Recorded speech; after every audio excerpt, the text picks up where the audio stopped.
Going on, everybody? Welcome back to the podcast. This is episode 739 of the O Show. We are live from the Wynn Hotel here in Las Vegas, Nevada, Blue Wire Studios. We are powered by OSNAP Active Lifestyle. Head on over to osnap.com/Jack O'Hara to receive your free product today. This is round two with Spencer Barrick. Spencer, introduce yourself, man. Hello, everyone. My name is Spencer Barrick. I am a Vegas resident, entrepreneur, porn star, producer. Do a few things, so I got a lot going on, got a lot to share. So He's what's that saying? Master of none, the jack of all trades, master. Yeah, I guess you could say that. You've been a very kind friend to me ever since we connected earlier this year. Had you on the podcast, you hooked me up with a few guests. Mm-hmm. Always a reliable source for someone because you know the interview space and doing podcasts. Yep. You've been on a million. You've also set up a ton. First time you were in here, you're setting up Trevor and Michael with Lisa Ann for their show. That was a great podcast. Yeah, it really was. That was a really funny one. and I was telling them like the last time because we had DJ Bonix in here, hell of a dude. Mm-hmm. Thank you so much, Brandon, for coming on the other day here at the Wynn.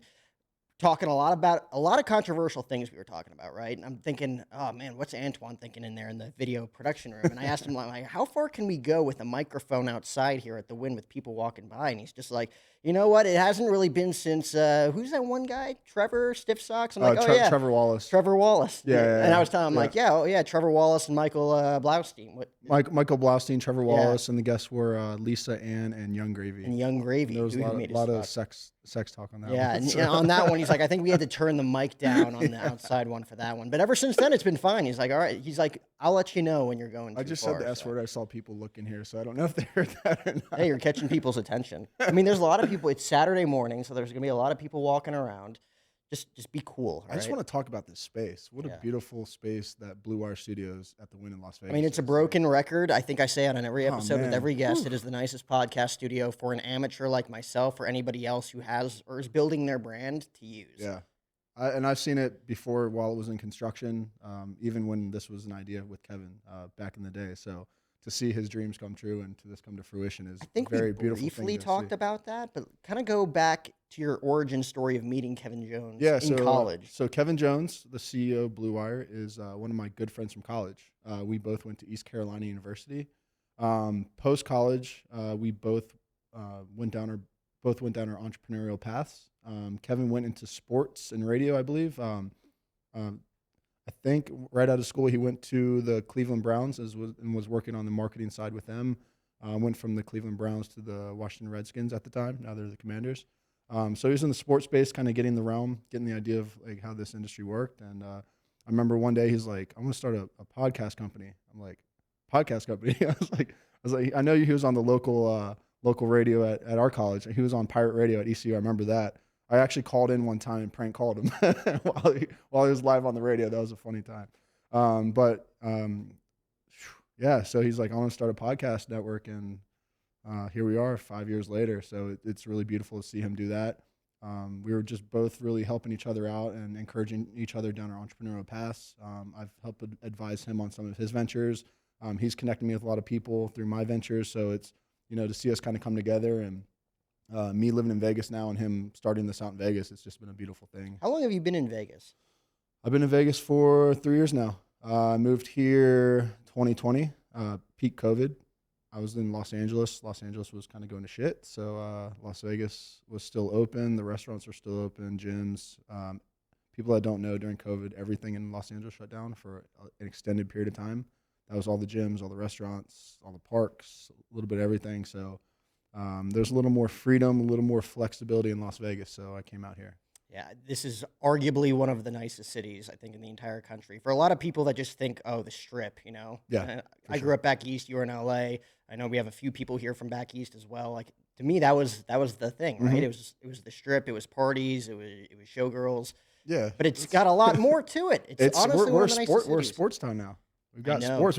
We're a champion sports town. Well, you might be taking over the whole Oakland scene with the Raiders now, possibly the Oakland A's. I mean, Oakland's Oakland. Come on, we're in Las Vegas. It's still, it's like you're taking over that community. Almost. We are. So we got the A's coming to town. We already have the Golden Knights, who just won the Stanley Cup. That was a huge. That's a Vegas huge moment team. for Vegas. Yeah. And they're in their 5th year. So to have a championship within the first 5 years here is an amazing thing. Even their first year, they were in the finals against the Caps. I grew up in Washington D.C., outside of Washington D.C. in Maryland. So the Caps, that's my hometown team. So to see them playing the Golden Knights, I was kind of conflicted with that. But my original team pulled it out on that. Yeah, full circle moment too. Yeah. And that is a Vegas team. Like they're an expansion team, which like you'll hear like a Bryce Harper or Chris Bryant or some of those MLB guys who grew up in the Las Vegas, Nevada area say like it's great for the city of Las Vegas to have a baseball team, but we don't necessarily want someone else's team coming. Yeah, and the A's aren't great. I mean, they'll revamp. They will. They'll That's the thing into too. It's a lot of these teams that aren't that great now. They tank, so they get high draft picks and they rebuild. So the A's are definitely a rebuilding project. I grew up in Maryland, so the Orioles, which is similar to that logo, which I love, been terrible the past decade. Not now. Not now. 20 games over. So I went Orioles are young. They're doing great. They had to suck for so many years to be where they're at now. So I'm cool with the tanking system. It works. Case in point with the Orioles. I've been so kind of naive and just blurry with baseball this year that I didn't really realize. I knew the Yankees were bad. I know the Mets are really bad, and it just doesn't make any sense. Yeah. I know the Red Sox are in last place, but I went to Camden Yards last week with a friend. I had an East Coast trip visiting family, and I showed up, and I'm like, wait a minute, they're 42-25. They're 20 games over 500. They're in second place in the AL East behind the Tampa Bay Rays, who have the best record in baseball. Makes no sense at all. We are in the upside down when it comes to baseball. The Arizona Diamondbacks, I live in Phoenix now. They're apparently one of the best teams in the NL. Oh, wow. 4 games up in the NL West. The Dodgers are almost 500. The Astros are almost 500. The Cincinnati Reds are in first place. The Pittsburgh Pirates are doing really well. It's ass backwards. It's completely ass backwards. I haven't been watching much baseball this year, but I don't know if you know, I play in a semi-pro wiffle football league here in Vegas. Logo. We use that logo, so we were called the Ones, and I've been playing sports my whole life, so especially baseball. So wiffle ball is my new sport. We're live streamed on Twitch. It's a very fun game. It's kind of a fast-paced baseball on a smaller field, compared to kind of like pickleball to tennis. That's right. I think I'm playing pickleball later tonight with some friends. Nice. I just got that text. But the last time we were talking about your baseball team, the last time we were at Jardin Cannabis studio, where you guys have your studio for Jardin, and me and Lisa Ann were trying to pitch the idea of potentially calling broadcasts for your wiffle ball team. We can make that happen. Season starts July 3rd's opening weekend.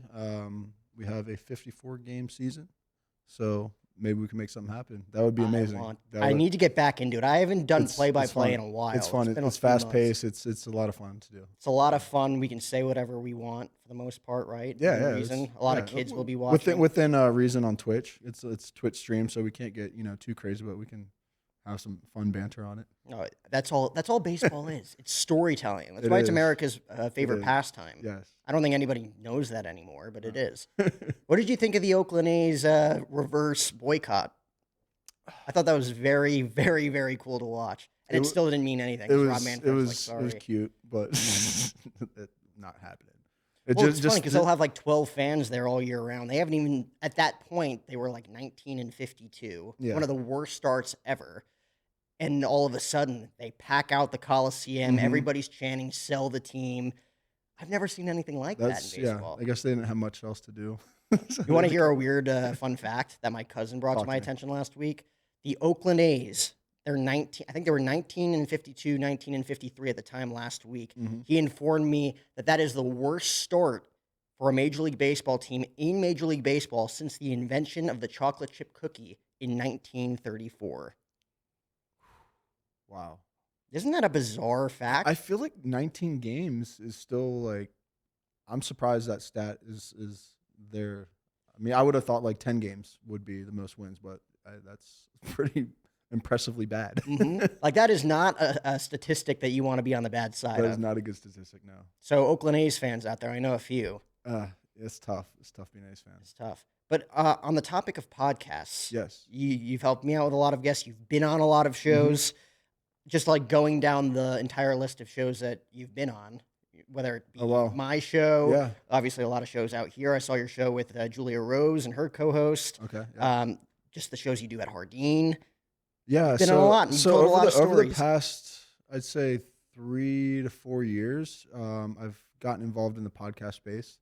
That's why I've kind of helped out Kevin on some things because I've done my own pseudo productions. I've been active as a guest on a lot of podcasts, producing, helping with sponsorship deals. I just kind of see the big picture, and I'm able to kind of help out where I can. So I've just kind of dove into that space. I don't know. I enjoy it. I enjoy this form of media. I enjoy the long form content.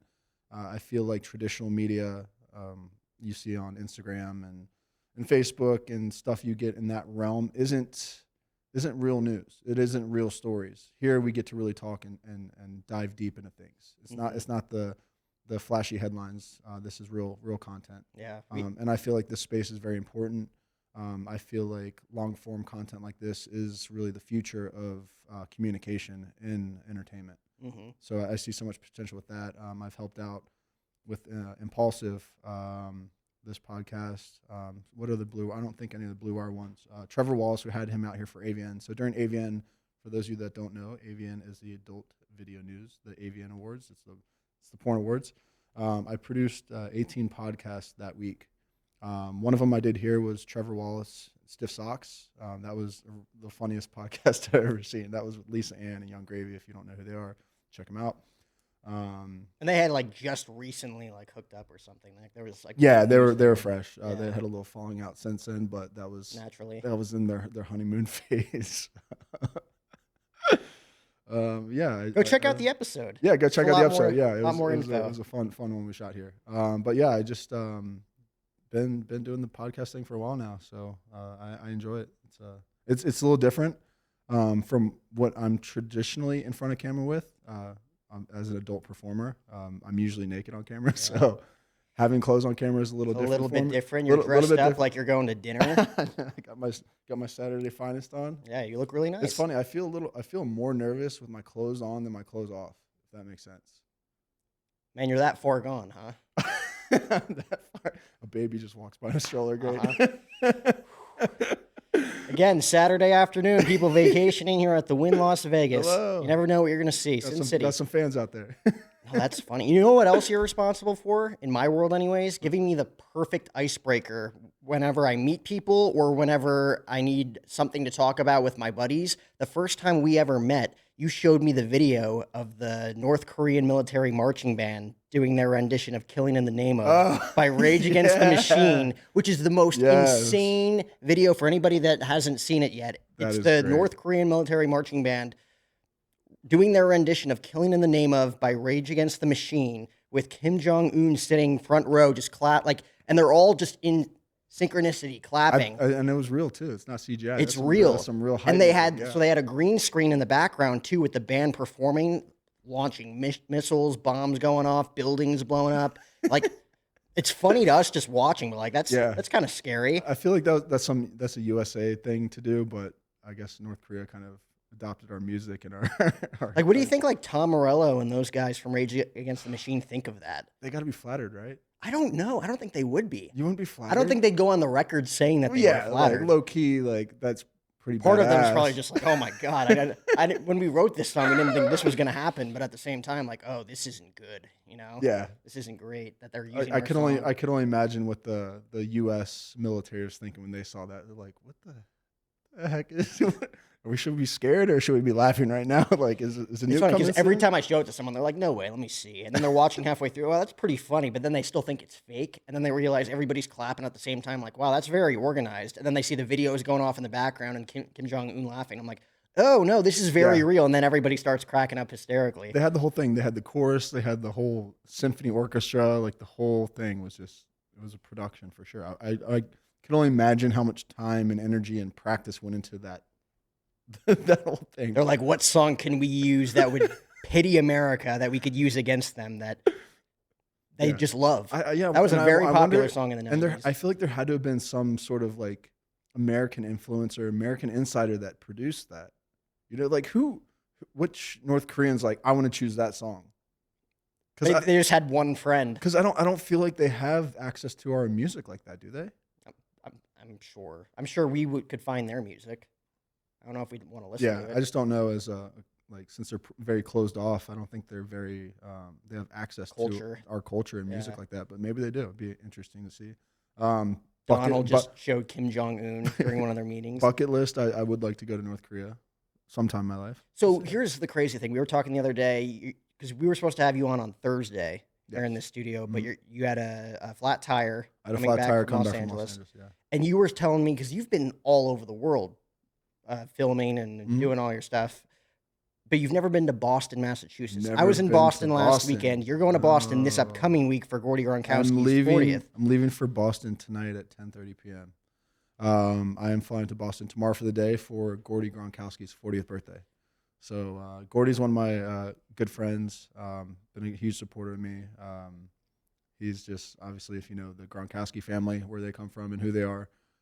So I'm excited to party with the Gronk brothers. They're the best, dude. Chris has been on my show almost 10 times. Oh wow, he's such a good dude. Every time I ask him, yeah. Like, So I'm sure I'll meet him this weekend.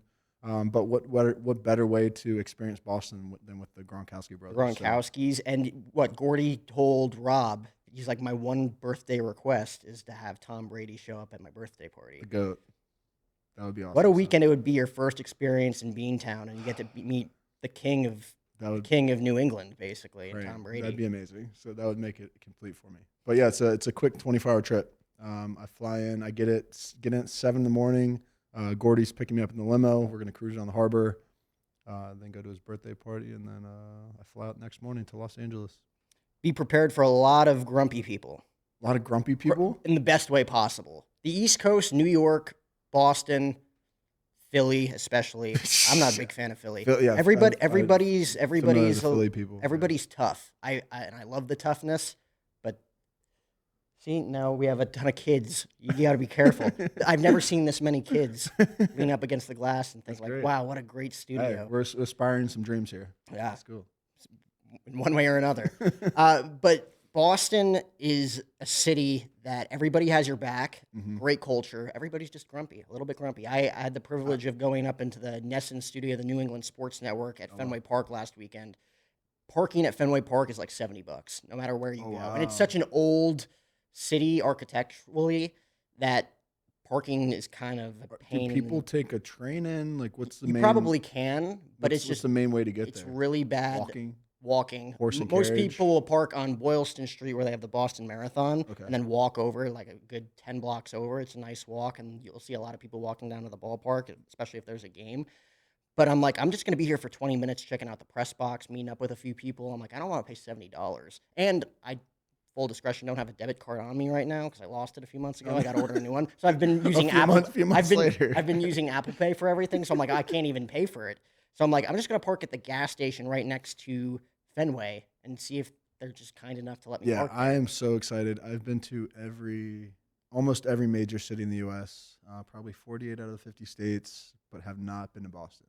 And you've been to a lot of places overseas. I've been a few places overseas, Europe, South America. I have not been to Asia yet. I was almost in Thailand and Taiwan this spring for Rolling Loud. We sponsored that at Jardin. And then there were some shoots. They wanted me to go shoot out there, so might be Mr. International and go do some international shoots. So I mean, Jardin's doing really, really, really well when it comes to putting themselves out there, the marketing behind it. You know, you, Bonix, the rest of the team, everybody's looking to collab with everybody. Yeah. The cannabis dispensary too is probably the nicest I've seen. Really nice, yeah. The cleanest I've seen.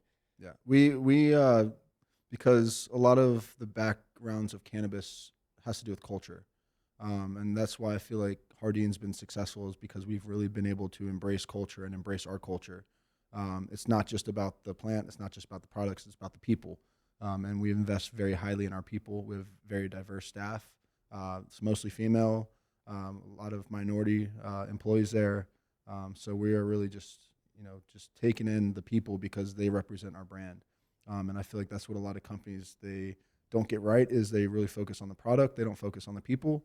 And at the end of the day, it's you got to be personable, and people want to consume products that they can really relate to. So we use our staff and our employees as our main promotional people and main promotional team, because we're internal and we embody the brand. So I've been working with Jardin for 5 years now, and just how much we've grown, how much the brand has grown, and seeing it nationwide. Like I will travel around the country and I'll see people wearing Jardin hats, or I'll see some of the top DJs like Bonix wearing Jardin while he's doing his shows, and it's just crazy to kind of see how much a presence our brand has. Yeah. So And you've been working with them before your move here.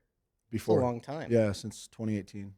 Yeah, so like Wow. 5 years. That's a long time. Yeah. Which shows you, and like you're a consumer of the brand. Mm-hmm. You know the ins and outs of everything. It's not like you just walked in and be like, "Oh, I'm great at partnerships and strategic, Yeah, planning." it's been a while we've been working together, so it's been expansion of I've launched some products through them.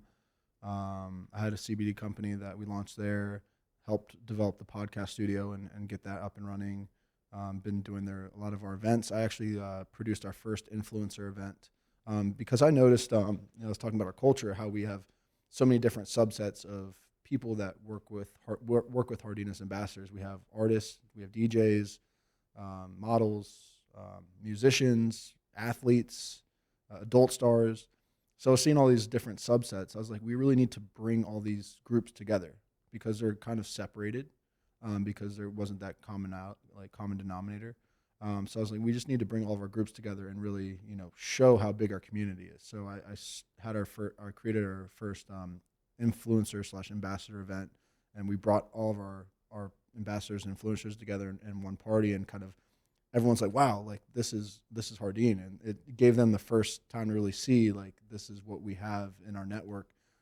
So that really kind of helped kickstart of where we're really at And now. all you really need is that one common denominator. It's like, oh, we're all consumers of cannabis. Mhm. We all believe in this specific brand and Jardin, and you bring them all together. Whether it's like Lisa doing what she did for as long as she did, or like a pro athlete who did something completely different. You all have that one thing in common, which leads to you talking about more stuff and being like, oh, we have a lot more in common than what we thought we did. And Exactly. now you have one giant party of people. Yeah, because anyone can really consume cannabis. Not anyone, people over 21 and up in Las Vegas.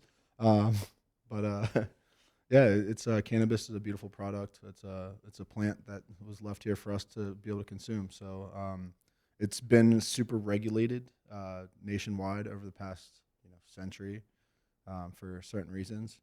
But it's good to see that's finally being allowed. It's not classified as a dangerous drug, which they tried to scare us for all these years, like, oh, marijuana will lead to heroin use, like it's all bullshit. Mm-hmm. But yeah, it's I've seen personally with my own CBD company and with Jardin, the patients, like that's the most important thing, is the people that we're helping, because at the end of the day it is medicine. So the medicine that we're providing to people, it's beautiful to see the success stories, the people. We have some patients with our CBD company that have had cancer, and they started using our product, and it helped them, with pain and tolerance of that, and also in some cases, like the cancer's disappeared, or it helped get rid of it, even with animals and dogs. So there's some cool and really nice stories of recovery from using cannabis. So it's a beautiful thing. And even dogs. Dogs too, yeah, dogs. I'm gonna have to Yeah. figure that out with my dog. I'm always trying to see like what can I feed. Not my dog; it's my roommate's dog. Mhm. But I'm home with the dog all day. Yeah. I'm like, what can I feed her? What can I feed her? It's like very strict. I'm Yeah, you thinking, don't like for animals, you don't want to give them the psychoactive like the THC, but CBD, which is a cannabinoid of cannabis, it's non-psychoactive. It helps with recovery physically. So you don't want to get your dogs high, but just test all of your stuff. Like that's my test dummy. yeah. No, you can't do that. But it's good. It's good to help them relax. In certain cases, there's been dogs that we've had as patients that have had like cancerous tumors, and after a few months of using CBD, those tumors have disappeared. I'm not here to make medical claims, but anecdotally, I've seen that in several different instances. Yeah. With dogs, it really has worked. So It's another great thing. You have all your testimonies too. yeah, so many testimonies. So what's been the biggest problem? And I asked Brandon this the other day too, just being on like the partnership side. You talked about like building business, sponsorships, Mhm. all of that. What's been the toughest part about that when connecting with certain brands or individuals What's it been? besides money? Because I know that's what it comes down to. Money's tough. Right now, the cannabis industry statewide is hurting. Mainly because of obviously inflation. Inflation's kind of shitty right now. Taxes, the taxes are really high. And I believe they're trying to pass some laws in the state to lower the taxes so people consume more. So financially, that's been the number one hurdle. Another one that I've seen recently is the um, the dispensaries went legal for recreational, and I believe it was July 1st, 2018, when the first recreational dispensaries opened up. So there's only a handful now in Las Vegas. There's at least over 50 dispensaries, so there's a lot more competition.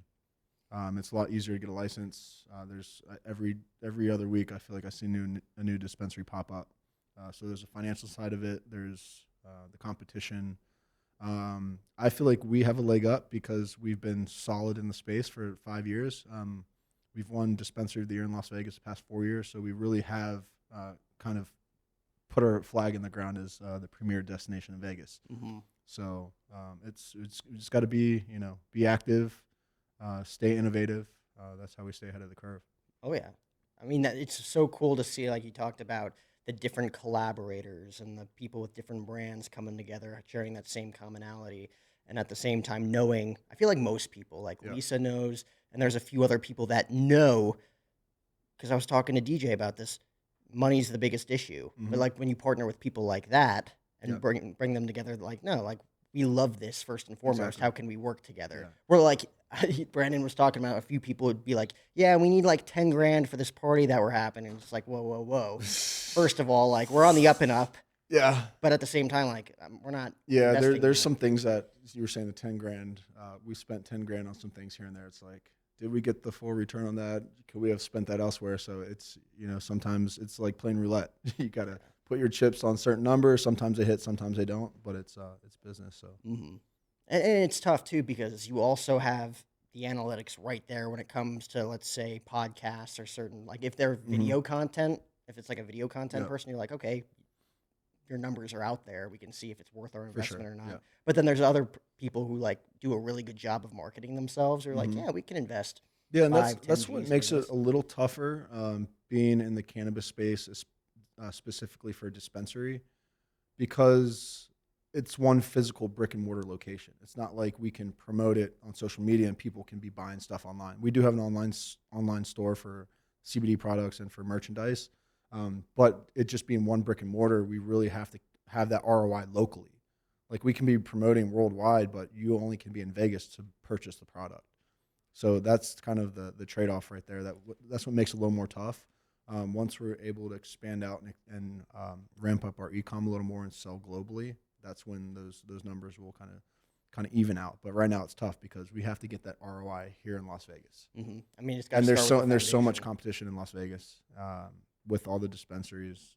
So it's a rat race, but It's a we're rat doing it. race, but you guys are winning as of right now. Yeah, 4 years So in a we're row, you said? 4 years in a row. Yeah. Yeah. I mean, it starts with the foundation, where you're at, where you're building it, Mhm. the people you're surrounding yourself with, and then eventually you meet that one or two partners that. Yeah, I see us as one of the premier cannabis brands in the country right now. Like if I think cannabis in the United States, I'm thinking Willie Nelson and cookies, and then Jardin. Like you see us everywhere. So again, we're fairly new, 5 years. 5 years from now, who knows where we'll be? I think we'll be a global brand. So I like the progress we're making so far. I mean, there's so many. Like I said, it's one of the cleanest dispensaries I've ever seen. You guys have your own podcast studio, Mhm. which is really nice We too. built that out in 10 days. 10 days. I mean, you Right knew what you before were AVN. doing. It. You knew you needed a switcher, a couple of cameras. Yeah, that was some a monitors. rush job right before AVN because we knew we were going to be hosting all those podcasts. So we're like, we had some employees at Jardin that have some good carpentry skills. So literally turned a room into a beautiful podcast studio in 10 days. So that was a pretty impressive feat.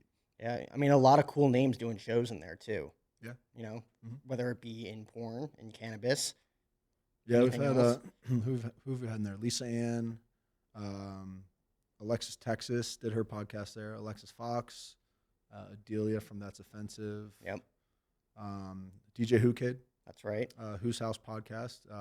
DJ Who Kid also hosts a podcast with Mike Tyson called Hot Boxing, one of the funniest podcasts you'll ever see if you have the time to watch that. But yeah, it's we're just getting started. We have a lot of good podcasts in there so far, and we're just looking to expand it. So What would you say is like the main goal for You've you been right in now? there. I You've done was your in there with podcast there. Lisa. Yeah. Yeah, I was supposed to do one this weekend too, but we couldn't get get it figured out. I mean, Ivan was great, DJ was great. The guest that was the one Yeah. denominator there. But it's a nice studio to go Mhm. to for anybody that's any influencers out there. You know, provided you let them. You know. Yeah. But this studio, I mean, can't Yeah, beat if you this. can't get into Blue can't. Wire, Yeah, you can't beat this. head on over to Jardin. So how's everything else going? How's everything in the porn industry? How's everything? Everything's good, man. I just a movie just came out that I was in. It's a big feature movie for Digital Playground. It's called Machine Gunner. I played the character of Jimmy Cruz. I was an explosive expert, and I was What also an action movie. yeah. So it was actually the biggest budget movie of the year for the whole adult industry, and that just got released 2 weeks ago. It's a 4-part series, and every part is coming out every 2 weeks. So it was a great movie. It was a 7-day shoot. We were out in the mountains in Los Angeles, out in the valley, and like some ranch, which is very unique about that. So family story here. So my great grandfather was the prop master for Universal Studios for 40 years. So he is the one that designed all the sets for a lot of the big cowboy movies that John Wayne was in, a lot of the big war movies. So the ranch that we filmed this movie at, my great grandfather filmed a shit ton of cowboy movies, Western movies, and war movies there. So to actually be on the same property that my grandfather worked at for so many years was a really cool thing to do and to experience. So, and my other great grandfather was a World War II hero. He is famously known for capturing 200 Italian troops. He was a paratrooper. He jumped out of a plane, got dropped behind enemy lines, and captured 200 Italians. He got them to surrender. So just that aspect of the military and the production, like I really was embodying my roots, which was a really cool experience for me. Wow. Yeah. And I've seen the pictures too. Yeah, It's really it was cool. We were shooting a lot of guns, blowing a lot of things up. It was a really cool experience. The scene that I did in the movie, the sex scene, was out of the 10 years I've been in the industry, probably one of the best I've done. I'm expecting that to win an award. So have you won any awards yet? I've won a bunch of awards. Yeah, Of course. Yeah, You're one of the best. I've had a bunch of nominations. Some of the awards I've won are best scene, like best. I don't know if I say the word. There's people outside. Best sex scene. I've won a few of those. Acting. So across the board, I haven't won Performer of the Year, but maybe we'll see. I think this might be my. I don't know if I'm saying it here for the first time, but this might be my last year in the business. So Oof. might go out with a bang. This is your masterpiece then. Yeah. So it's been a good. It's been a fun ride for me. It's been 10 years, but the podcast thing's taken off. Business is taken off. If I'm on a set, I can't use my brain. I'm using my body, and it's I always catch myself while I'm on set, like I'll be taking business calls or like in between takes or like sending emails. So my head's not all there now because I've got so many other things going on that are new exciting things. Yeah, too, new where, exciting like you've been things. doing that Yeah. forever. It's like people like you have the best. I do have the best. I love it. Trust me. Like I can't complain about my job. It's great. Yeah. But at the same time, I'm not as challenged by it as I am creating business and building and producing. So it's good. I enjoy it. It's good money.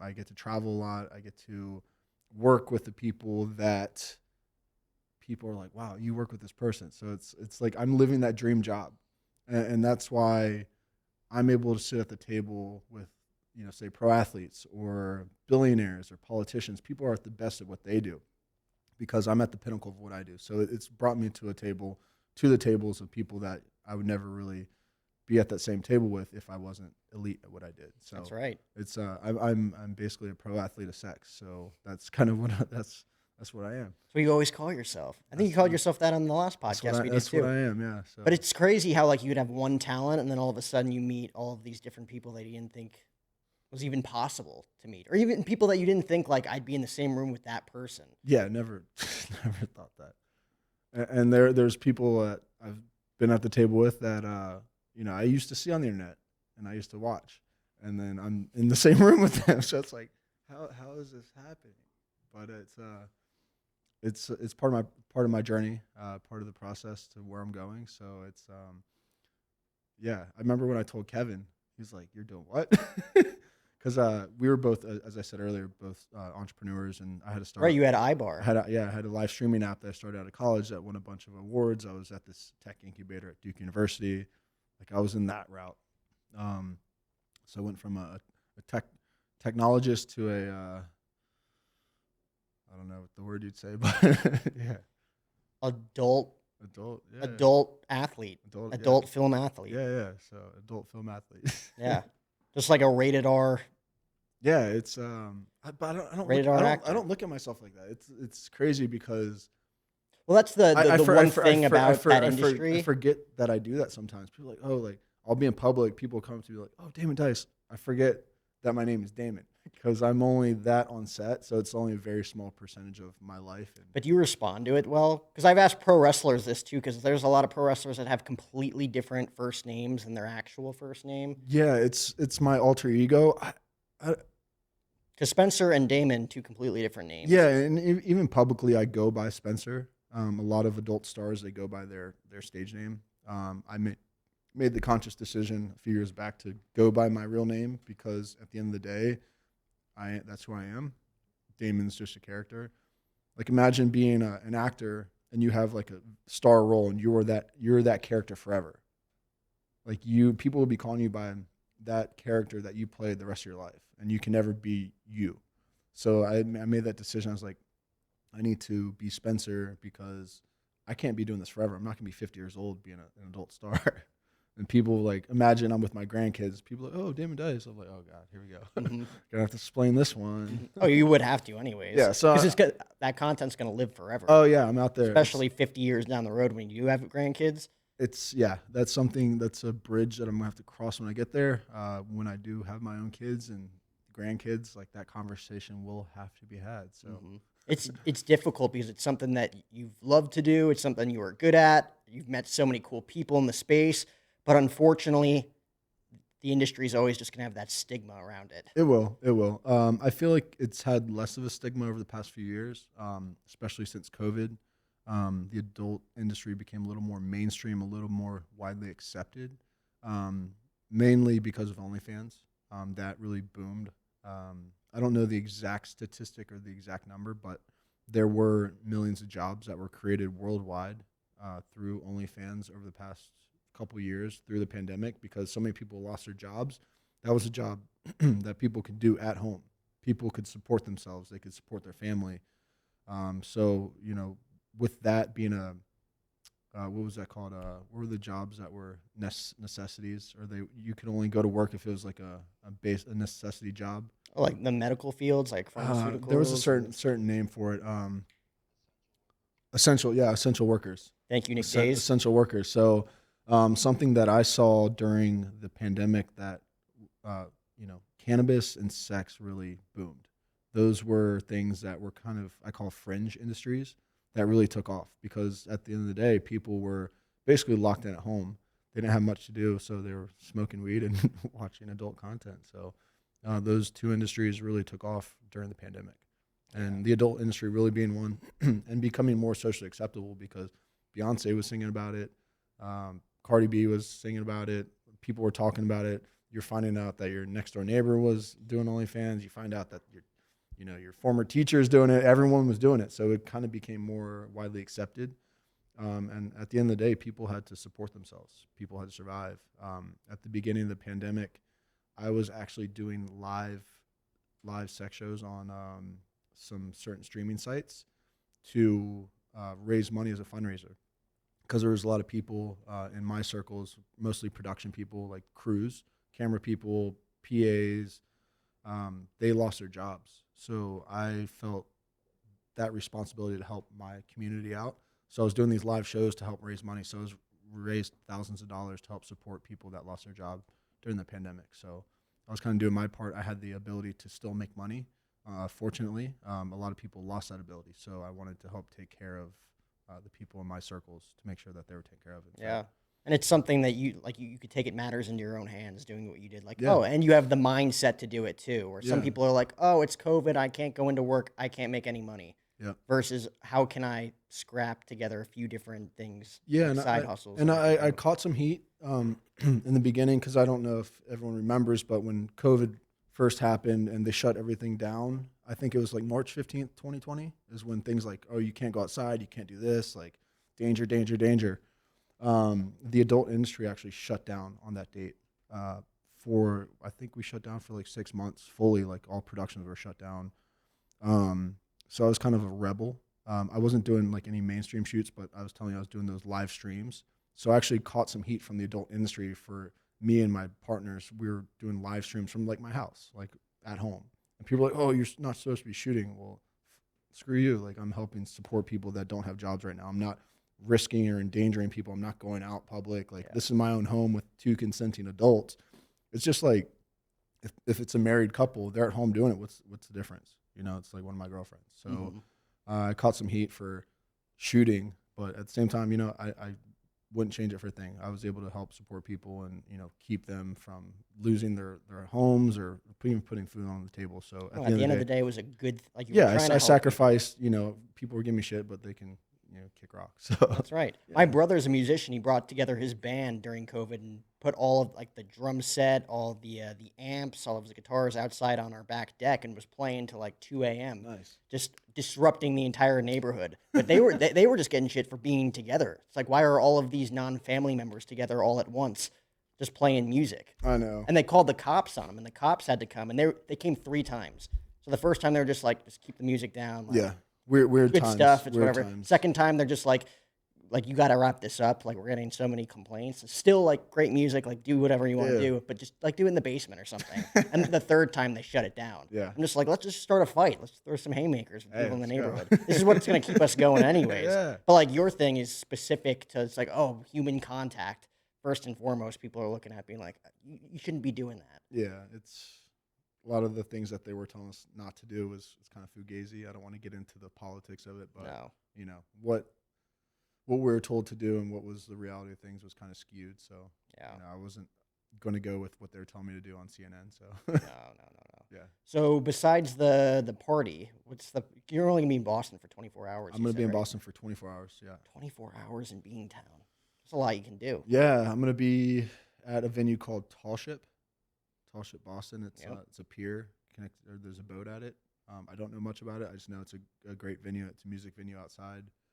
Apparently the weather's gonna be nice, so I'm gonna enjoy my 24 hours in Boston. You can't beat the East Coast weather this time of year. I think May and June is peak season. This is the best time. Yep. July and August it gets way too humid. September's all right, and then October through March you don't want to be there. Yeah. And even Vegas right now, it's been beautiful the past few months. Usually, like clockwork, May 1st, Vegas is at 100 degrees and up every single day. Once it hits 100, it's at 100 every day. We're at June 24th? Yep. June 24th, it hasn't hit 100 yet. So we've had beautiful spring weather. It's usually hot as shit here, but it's been really nice. It's been holding off. I think we're getting our first 100-day this next week. So once it hits 100, it stays at 100. Yeah. And things are going to heat up here. The NBA Summer League's coming the 7th through the 17th. That's July, right? Yeah. Okay. A lot of content going to be taking place right here at the Wynn at Blue Wire Studios for everybody that's involved in the NBA. They got all of their games over at the Thomas and Mack Center here in Vegas. Are you going to be in town? I am going to be in town. Let's go check out a game. Well, I'm going to do my show at Thomas and Mack. Okay, cool. So you should come on for that one. Are there any guys that you got your eyes on you want to see play? Is Victor going to play? Any of the draft guys? I don't think so. Maybe.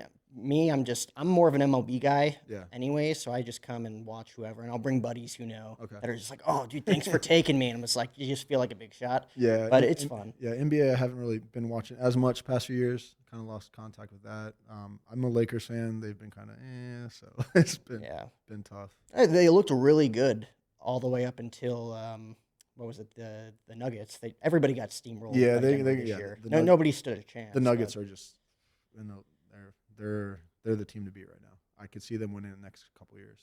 Being in Phoenix, the Suns. I guess I've kind of adopted the Suns. The Phoenix acquisition of Bradley Beal, that was huge. Bradley Beal. Well, now Chris Paul went from Washington to Golden State, which is going to be interesting. Yeah. Look at us talking NBA. I feel like Golden State they've had their day. I think their days are numbered. I feel like They're all getting older. yeah, they're all older. The teams like with Clay, Steph, and Draymond, they've 10 years together in the league. These new cats coming in, or that's like the Jokic. Um, there's some really good young talent in the league right now, so it's going to be tough. But I think Golden State has seen their day. And we'll find out if you're wrong. And maybe Vegas will have a team. I think there's talks of Vegas getting a team in the next few years. So we'll be a full, complete sports town.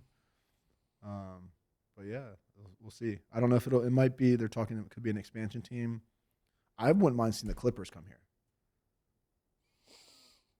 I think that's. I mean, I feel like on some level, again, as a naive NBA fan, Yeah. they've always been in the Lakers' shadow. Exactly. That's what I'm saying. They've always been in the Lakers' shadow. Like, why not just come to Vegas and have your own?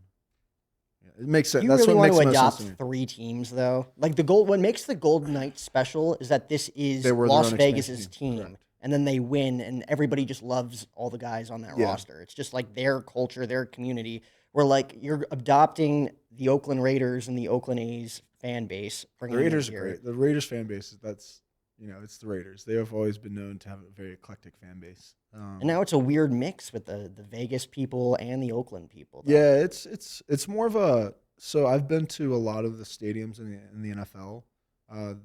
Allegiant Stadium, where the Raiders play, is hands down the coolest stadium experience I've ever seen for a football game. It's like you're going to a show and a game at the same time. Like after every quarter, there's a performance. There's lights and sound, and it's just a fully immersive experience, which is really cool. I've always wanted to go to a game here. I got my eyes on a few games. It's so cool. You're literally like you're paying for a show and a game at the same time. I got my eyes. I think the Giants are coming. The Jets are coming back-to-back weeks. Okay. I think the Patriots are coming too. There's a lot of good games on their schedule this year. A lot of good home games. And Tom Brady's the new owner of the Raiders Which is too. crazy. New, He's like a partner, right? Minority owner, yeah. Eventually, they're all going to be. Mark Wahlberg lives here. He goes to a ton of games. Yeah. He's going to get involved. Speaking of Mark Wahlberg, he's actually in Vegas this weekend. Shout out Mark Wahlberg. Well, he lives here now. Yeah. So this is something that I don't know if people know, or maybe they're starting to find out about. But a lot of the studios in California and Hollywood are moving out to Las Vegas. So they're kind of propping up Las Vegas to be Hollywood 2.0, which is really cool. So Mark Wahlberg's moving all of his studios and productions here. A lot of the bigger studios are starting to move their productions out here. Biggest thing is tax purposes. Las Vegas, Nevada has no state income tax, so right off the clip, that's a big chunk of money. So there's a lot of tax incentives. There's a lot of space. You don't have all the traffic. So all you Hollywood studios, come out to Vegas. We'd love to have you. Just bring the good parts of Hollywood. Yeah. The good parts, the production side of it, the whole Hollywood scene. That's what also because I'm from Los Angeles originally. I was born there. Before I moved to Vegas 3 years ago, I was in LA for 7 years. So I've been in Hollywood. I've been in the scene, been around all these celebrities, and people always ask me the difference between LA and Vegas. I tell them that people in Vegas are business people. They're hustlers. They're here to make moves. People in LA, they're trying to be famous. They want to get clout. They're trying to be seen. So that's what I like about Vegas is it's very business minded. People are here to hustle. They're making moves. They're not here to try to be like famous or be TikTokers. I don't think I've met one TikToker in Vegas. No.